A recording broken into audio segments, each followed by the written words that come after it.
So Congress party మాత్రం కొత్త ఉత్సాహంతో కొత్త ముఖ్యమంత్రి అయితే ప్రమాణ స్వీకారానికి సంబంధించినటువంటి సర్వం సిద్ధమవుతుంది ఎల్బీ స్టేడియం. ఒకసారి అంజన్ కుమార్ యాదవ్ అన్నారు, అన్న ఎట్లా ఉండబోతుంది? చాలా రోజులు ఫైట్ చేసారు, సో అధికారులు ఉంది.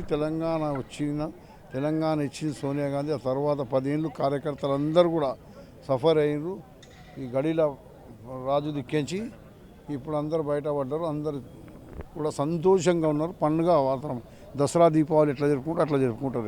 రేపు ఎట్లుండబోతుంది? ముఖ్యంగా ఎవరైనా ముఖ్య నాయకులు ఎట్లా రారు?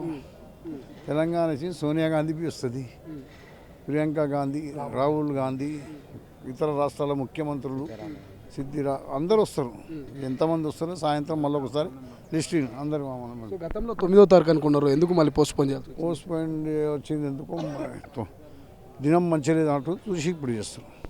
ఇది మొత్తం మీద ఇప్పటికే ఇక సిఎస్ శాంతికుమార్ లాంటి ఉన్నతాధికారులు, ఇప్పటికే డీజీపీ లాంటి ఉన్నతాధికారులంతా కూడా పర్యవేక్షిస్తూ ఉన్నారు. కాంగ్రెస్కి సంబంధించినటువంటి మాజీ ఎంపీలు, మాజీ ఎమ్మెల్యేలు కూడా వీళ్ళంతా కూడా ఇక్కడ ఉన్నటువంటి ఎల్బీ స్టేడియాన్ని ఒకసారిగా సందర్శిస్తూ ఉన్నారు, చూస్తూ ఉన్నారు ఏర్పాట్లకు సంబంధించి ఎటువంటి ఇబ్బందులు ఉన్నాయి, ఎటువంటి ఏర్పాట్లు ఇంకా చేయాల్సి ఉంది అనేది మొత్తం కూడా వాళ్ళు పర్యవేక్షిస్తూ ఉన్నారు. ఒకసారి మనం చూస్తూ ఉన్నాము, ఇప్పటికే చాలామంది కార్యకర్తలు, అభిమానులు కూడా రేపు ప్రమాణ స్వీకారోత్సవానికి సంబంధించినటువంటి ఏర్పాట్లు ఎట్లా చేస్తూ ఉన్నారో, సో ఎలా ఉండబోతుందంటూ కూడా వాళ్ళు ఆతృతగా ఇక్కడికి ఇప్పటికే చేరుకున్నటువంటి సందర్భం మనకు కనిపిస్తూ ఉంది. ఇప్పటికే ఇక మనం గతంలో కూడా గతంలో చూసాం, కొన్ని విన్నాము. ఖచ్చితంగా 6 గ్యారెంటీల మీద మొదటి సంతకం ఉండబోతుంది, లేకపోతే ఇంకా ఒక వికలాంగురాలైనటువంటి ఒక అమ్మాయికి కూడా రేవంత్ రెడ్డి గారు గతంలో గాంధీ భవన్లో హామీ ఇచ్చారు.